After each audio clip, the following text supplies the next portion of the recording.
You're listening to Remotely We Are One, a podcast to help inspire others to take their lives back from the office commute. I'm Rick, a passionate beer rep who loves the industry but hates the commute.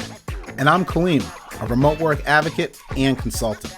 We're going to speak with some of the top professionals who have managed to avoid the commute as they share stories from the most inspiring to the most comical, all while working remotely. Man, this sounds exciting. Let's clock in.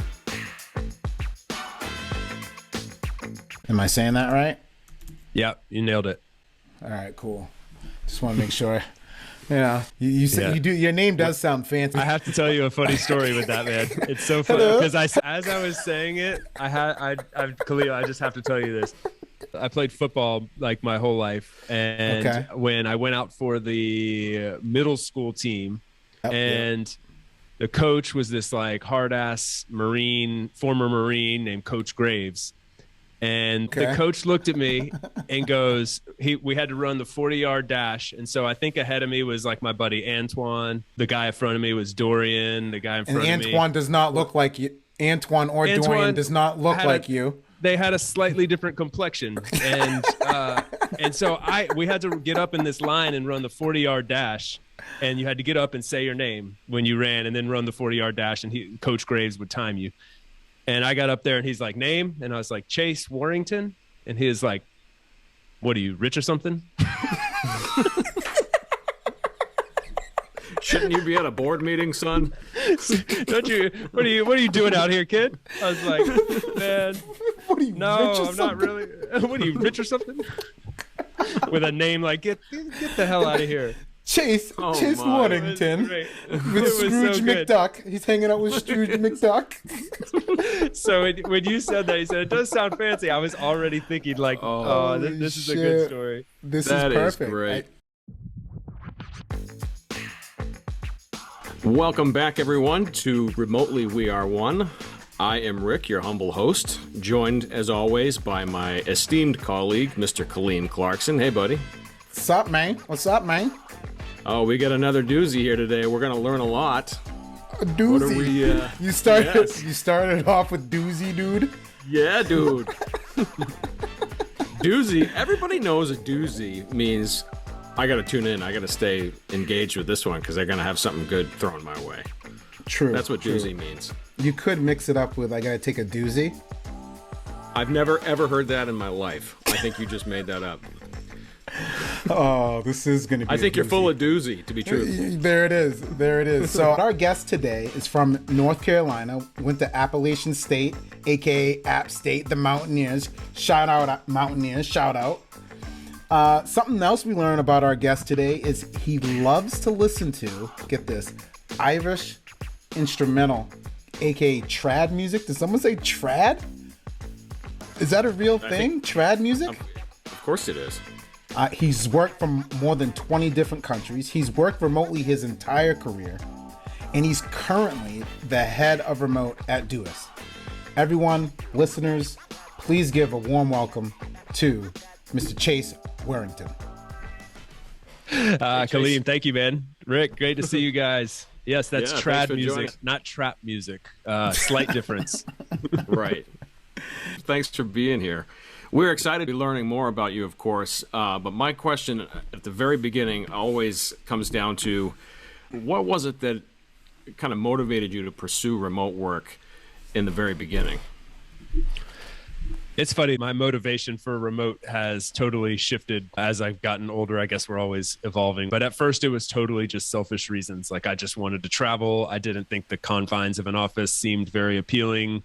I love it. There's this like hilarious meme going around now that's that classic line that's at the end of every job description, must be willing to work in a fast-paced environment. And then the picture is like this super boring cubicle with a computer. It looks depressing. And I had that vision when I was in college. I was like, I just don't think I'm going to do that. I got to do something elsewhere. I got to get out. I got to move my legs. I got to see different places. When I was in college, I started doing studying abroad and internships abroad, and I really got a taste for international travel. And I wanted to figure out how to incorporate that into my life. But I honestly didn't really think that was possible. I'm working from Spain now and getting to do that now. But at the time, I didn't think that was possible. I just didn't want to sit in a cubicle and I just wanted to be able to change up my scenery every now and then. So that was the motivation then, and it's grown and evolved over time, I guess. So basically, it came to you as something that intrigued you, and you evolved and you went with it as time went on, and you made it work for you. Yeah, exactly. And I mean, the timing, kind of worked out fortunately in a lot of ways. I mean, if I had wanted to do this 30 years ago and had the same thoughts, I don't think the opportunities would have been there. But even fast forwarding to now, in the last 5 years, 10 years, and especially in the last 2 years, it's really become more of an opportunity for people. And so, yeah, for me, it started as like a little thought, hey, maybe I could just not work from a cubicle. and then it kept growing from there. And eventually you give an inch, you take a mile kind of thing. Once I had a little bit of freedom, I wanted a bit more. And then eventually it was like, now I need location independence. How do I find that? And now I want location independence for everybody. So that's kind of like my why now, I guess you'd say. What was your first remote gig? What was your first job that you started doing that while working remotely? When I was in college, I got an internship with a local company that a friend of the family had a company that just a small business, and he would let me work remote and travel around the state to go visit his clients to perform some odds and ends that he no longer wanted to do. I was 18 and that was my first remote gig. I got a little taste of it, never had to go into the office, and kind of thought from there, like, yeah, I think I like this better than the in-office gig that I could have done. Yeah, that was the first one. Right out of college, the internship. So you hear that, college students, get a remote internship. There's plenty out there. Find one, get one, start learning these skills right away, because I do believe, and I think Chase would agree with me, that this is going to be a skill that people are looking for moving forward. So learn to upskill yourself. There's a list of skills there that are not often on the job description or whatever, but it teaches you autonomy. It teaches you to be a self-starter. It teaches you to figure stuff out on your own because you're not sitting in the same location as a coworker. Kind of learn how to use the Google machine for things that you don't know. There's a lot to be learned along the way. Yeah, I'm a big advocate for that. Like get started a little early and have some fun doing it. So since we're on the subject of skills, there's also an enormous part of this that's called mindset. So in your experience, do you find that skills and mindset are equally related in regard to working remotely, or do you think they kind of shift in tandem with each other from time to time? Yeah, that's a good question. I know that's a loaded question, but that's there you go, here. Rick. Just you know what that is? That's a doozy right there. That is a doozy. Ooh, doozy. What's that called in the biz? Is that a callback? Did you just do a callback? That's a callback. That is a doozy. Well done, sir. It's a great question, and it's a cop-out to answer it this way, but it is really a bit of both. You need to have the skill set, but the skill set can be developed. When we're looking for people at Doist, we're looking for more of the right mindset. I mentioned the word autonomy and go-getter a little bit, but we're looking for people that can figure things out on their own, because we're working across every single time zone. There is very often a point in time when I need something and it's somewhat critical, and the person that might be the best one to unlock that box for me is sleeping on the other side of the world. So you got to be able to figure things out for yourself, and you got to have a can-do mindset of, okay, I will figure this out for myself. And then as part of that, you need to be the type of person that's going to pay it forward and set your teammates up for success to also be able to unlock that box when you're sleeping and they're on the other side of the world working. So focusing on transparency, great writing skills, the actual technical skills that are needed to do your job, that's all super important too, but it starts with the mindset of being a team player, but then also being autonomous and being willing to take things on yourself. Yeah. I mean, that's great. A problem solver is a really good phrase that you use there. If you're somebody who just calls ITS all the time just for something very simple, hey, we love ITS now. Come on. I'm not saying that. I'm just saying I'm sure they would prefer that you call ITS with challenging problems. Also, when to ask the questions. Once you have the question, do some research. Figure it out first before you just say, hey, where is that thing? Maybe write some documentation to help somebody else after you. So, yeah, I absolutely love that. I have a follow-up question for some of our listeners who don't know. Can you tell us how you stumbled upon Doist? what are some of the challenges that Doist are trying to solve moving forward? Yeah, definitely. There's an interesting little backstory there that tells even a bit more about my journey to this point. I spent the first 6 years after college working remotely for a hybrid organization. So I was one of the few remote people on a hybrid team. I kept wanting a bit more in terms of freedom. And what I really wanted was to be able to live and work internationally. I just had that calling. It's like, I got to be able to go live in another country, or at least need to be able to go spend several months in different cultures. My little 1 week, 2 week trips here and there weren't fulfilling that part of that cup for me. So I just figured out I've got to do that. And I tried to work that out with the company I was working for. We ultimately couldn't make it work. I would have been the lone wolf venturing out, and the timing just wasn't right, though. To their credit, they were very much open to exploring it. So I decided I was just going to take a year off and explore some entrepreneurial kind of things. My wife had an e-commerce business. So we decided, hey, let's take our laptops, hit the road, go spend a year traveling and work on this e-commerce business, learn a little bit more about that part of the world, of the business world. And then I'll figure it out during this next year. So during that time, I one thing was really cool. I figured out that e-commerce was not my thing. I didn't like working alone. I wanted to be part of a team. The 4-hour work week wasn't that, you just didn't want to be that hustle? No, I love the 4-hour work week. I live by a lot of the principles there, but I could not I just couldn't do it. I decided I need to look for a fully remote company, a remote first organization, which 6-7 years ago there were like 5. Anyway, funny enough, after doing some research a little bit and kind of banging my head against the wall, not really finding what I was looking for, my wife happened to stumble across this article on Pinterest that said 75 companies that are hiring people to work from anywhere in the world. And I went through those 75 companies, and 2 of them were hiring non-technical, like non-coder jobs. I'm not a coder. Everyone wants the coder, right? Everyone wants the coder. And 6 or 7 years ago, really, 72 out of 75, whatever that percentage that is, they wanted a coder. So anyway, the 2 that weren't were Doist was one of those 2, and they had a job that actually fit my qualifications perfectly. What attracted to them the most was the fact that they were remote first, but then also they were focused on things that were really interesting to me. The way they approach work, the way we now approach work, as it's a part of life, not really your entire life. They were really hyper-focused on work-life balance and separating the two. And then the products we were selling, they were successful and highly focused on productivity, which is also something that I'm interested in. So it was a great match, and I got to work in an international environment surrounded by people from all corners of the globe. It was a dream come true, honestly. That's fascinating. Good for you. Imagine. Good for you for going out there and looking. I think there's a lot of people out there right now that are very curious as to how do I begin my remote or my workplace flexibility career or remote work career, staying within my industry, and I want to leave my industry. That's me. Yeah. There it is. Yeah, that's the boat I'm in. I'm a beer rep, essentially, in sales and marketing. And some of my customers are okay with me sending a text message every Monday morning. But I have some of my higher volume accounts that want to see me at least once a week in person. Part of my job, being at home, is not an option. But I know that there are also other opportunities in this industry that are very friendly to working from home. Is how does a guy who is so used to the traditional income, how do I begin to make that transition given my history? From my experience, which isn't the answer a lot of people want to hear, but I had to take a major step backwards at first. And the good news for people that hear that and go, oh man, that's not what I wanted to hear.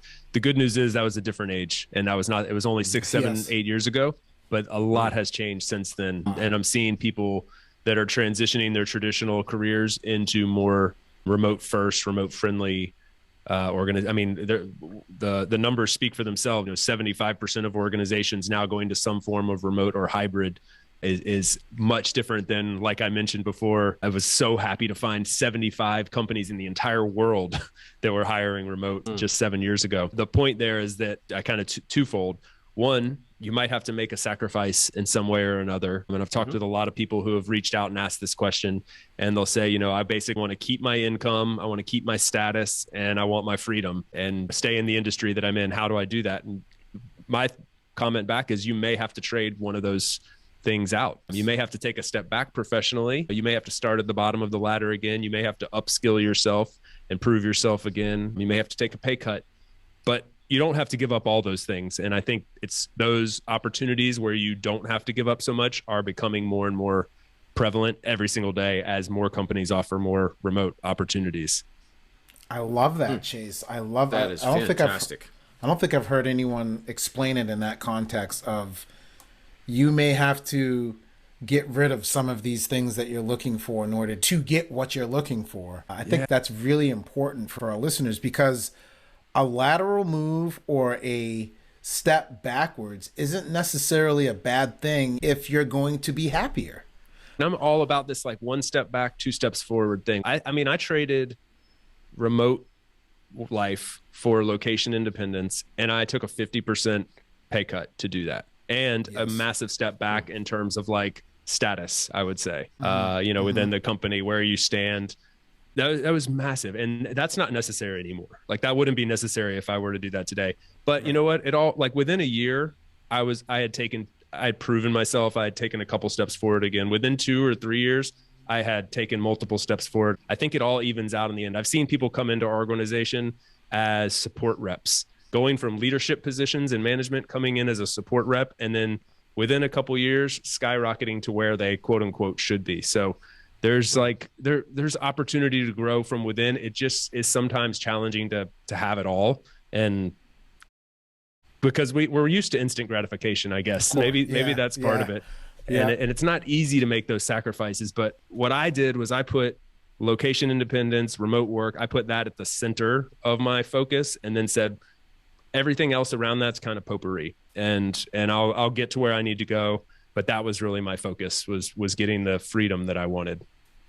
Can you talk to our listeners and viewers about what it means to be a remote first company? Because I feel like there's a lot of talk around remote work. There's a lot of talk about hybrid remote. There's a lot of talk about the terms, but operational models, I feel like, are even more important. And you mentioned remote first. How does your role as the head of remote at Doist play into this idea of remote first? Yeah, this is a awesome distinction to make, because sometimes we throw these terminologies around and they mean different things, and for some people they don't mean anything. So I'm glad you asked. So basically there's like this spectrum of operational organization. And so you have on-site locations where everybody's literally in the same office. They clock in 9 to 5 or whatever, and they're all co-located in the same place. And then on the very opposite end of that spectrum, you have remote first organizations like we are at Doist, where we hire completely based on what we want from the candidates, not on location, not on time zone, distance to office, or anything like that. So we have, for instance, around 100 people in 35 different countries and all time zones. We have no offices. Yeah, if you do the math on that, it's like one person in every country has about 3 people. So like we're pretty distributed in a lot of those countries, it's one person in each of them. So we don't care at all about where you're located. Basically, we don't monitor when you work or where you're working from. Sometimes people are traveling and we don't even know it. They don't clock in or clock out. It's just totally based on the work that you produced, and we measure everything in terms of that. So those are the two ends of the spectrum. In between there, you have a bunch of other types of organizations, but the middle point would be a hybrid setup where you have some people in a co-located office, some or all of the time, and then some people working remotely. And then it varies one way or the other. But that's what we mean by remote first. And Doist has been remote first since its inception about 12 years ago. And that's always been our model, was just hire the best person for the job, regardless of where they're from. Mm-hmm. Wow. What a concept. It was mind-blowing when I came across it, to be honest. I mean, I was like, wow, that's a very novel concept. Like, just hire the best person regardless of where they're from. Why not? It's just so easy to follow them. Yeah. Well, and I didn't address Kaleem's second part to the question, how does my role work into that? So basically, we have operated perfectly fine, quote unquote, without a head of remote for many years. But what's happened over the last couple of years is there's been this explosion of remote work, and there's all kinds of new technologies being emerging. There's new best practices being shared. Remote used to be a perk, and we were on the very cutting edge of that. And now it's a little bit more mainstream, right? There's more opportunities out there. That's from an employer branding standpoint. It means a lot to do remote at a high level, not just offer remote. But also operationally, it means we should really try to do this at a very high level. And so while we've done that for a while, we see that the landscape is shifting, and we decided, it'd be great to have somebody leading that charge. It's sort of in our DNA. It's super important to us. We have a head of marketing and a head of product and a head of people ops. So we should have someone that's in charge of remote. I was lucky enough to get that job, and I'm wholly focused on our remote work setup, operations, remote marketing, all that. Fantastic. So how would you compare that to your role at Remote First? Is that like anywhere in the ballpark of where you started, or? This is all at Doist. So the last 6-7 years have all been at Doist. Okay. And Remote First was just the concept of the way that we work. So we hire Remote First. Our company is set up as a Remote First organization. Okay, that's now I'm getting it.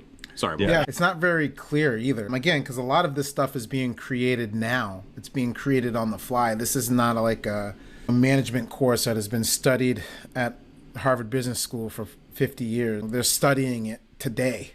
Doist has an unbelievable graphic on what a remote first operational model is. And the idea is that although you may have people doing these other things, although you may have people going on site, although you may even decide that you're a 100% on site office, but your operations and how you think and how you schedule interactions are from a remote first perspective.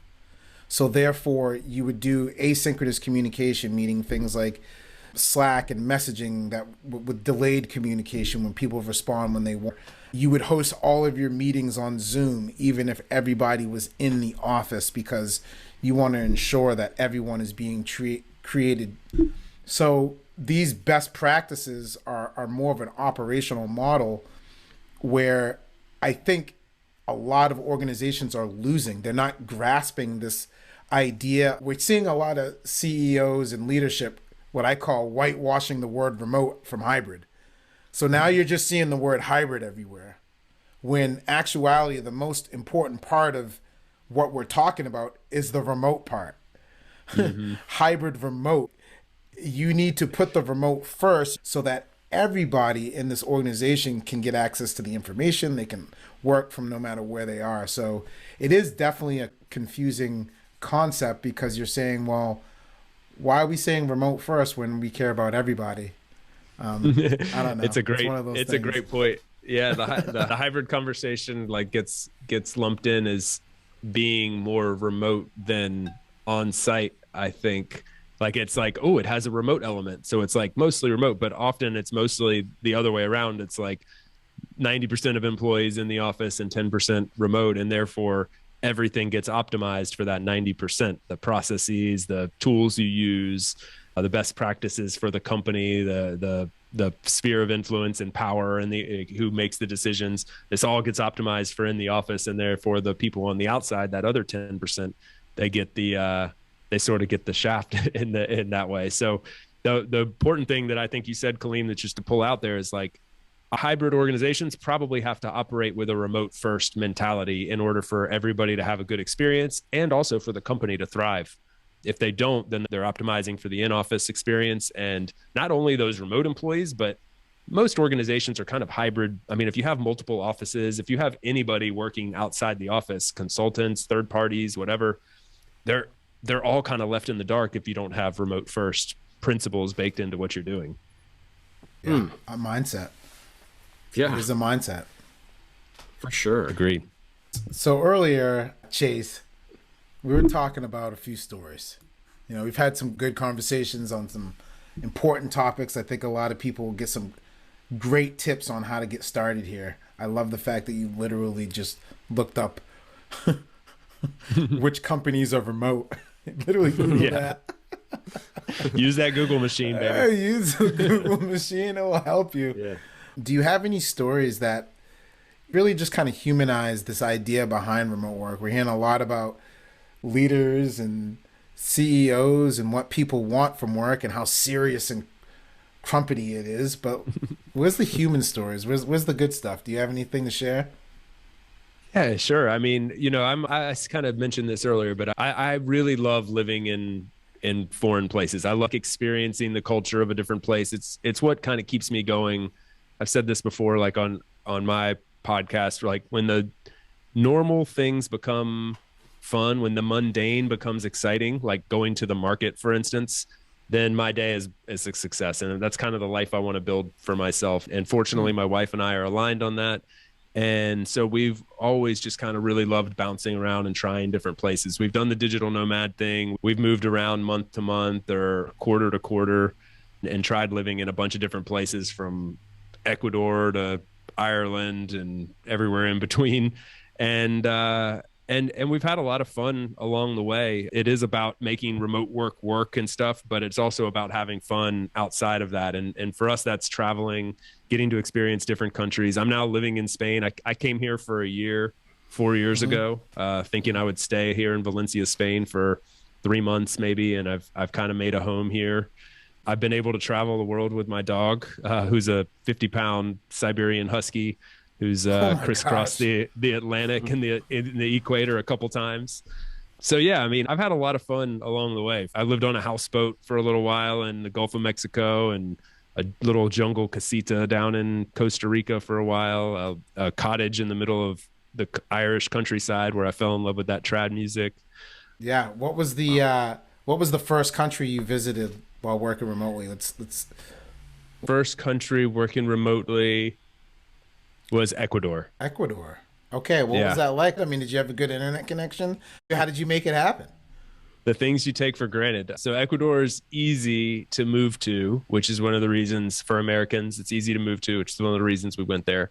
There's also like a growing kind of, it was more of a retiree destination at the time, but we found that there was an expat community growing there in this city. And so anyway, we went there, and one of the things we took for granted was internet. We learned about the mañana culture very quickly. If you're familiar with the mañana culture, it means everything will happen mañana, tomorrow. This exists here in Spain too. It doesn't happen mañana, by the way. It never happened tomorrow. It's always the answer to whatever you need. Oh yeah, it'll be here tomorrow. It won't be there tomorrow, but that will always be your answer. And so internet was one of those things. We'll have internet for you in your apartment tomorrow. And it took, I believe, 3 or 4 weeks. Keep in mind, we're running an e-commerce business. Right. So yeah, so you learned some things. It was an awesome experience. Like, we had a great time, and thoroughly enjoyed getting to travel around South America. We kind of used Cuenca, Ecuador as our home base. And had a sweet little setup there in the middle of the city in a nice casita. And yeah, we loved it, aside from the internet situation and getting used to the mañana culture. Mañana culture, I love that. We'll get to that tomorrow. I'm sure we will. Chase Warrington, we have had such a great time learning from you, and thank you so much for joining us. Where can people find you? We know you have a podcast. Where are you on LinkedIn and social media? Yeah, sure. If you want to follow me on LinkedIn, I talk a lot about remote work and what we're doing at Doist, and then other remote work advocacy kind of initiatives. So you can find me, Chase Warrington, on LinkedIn. And if you want to learn more about the podcast, it's called About Abroad, and I talk about other people that are living abroad. And then the number one place I would recommend you go for remote work related stuff is our blog, which is blog.doist.com. And there's a whole remote work section that's packed full of information. So highly recommend heading over there. I have a presentation tomorrow. And I'm going to be quoting all sorts of Doist stuff. So thank you. Thank you so much. Yeah, that's what it's there for, man. Plagiarize as much as you want. No, thank you guys. It was super fun. I love getting to talk about some of the more human elements of remote work. So thank you guys for the time. I appreciate it. Well, thank you. I hope we can stay in touch, because I've enjoyed learning from you. So don't be a stranger. Likewise. Yeah. Absolutely. Mañana. To it. Yeah, mañana. We'll talk mañana.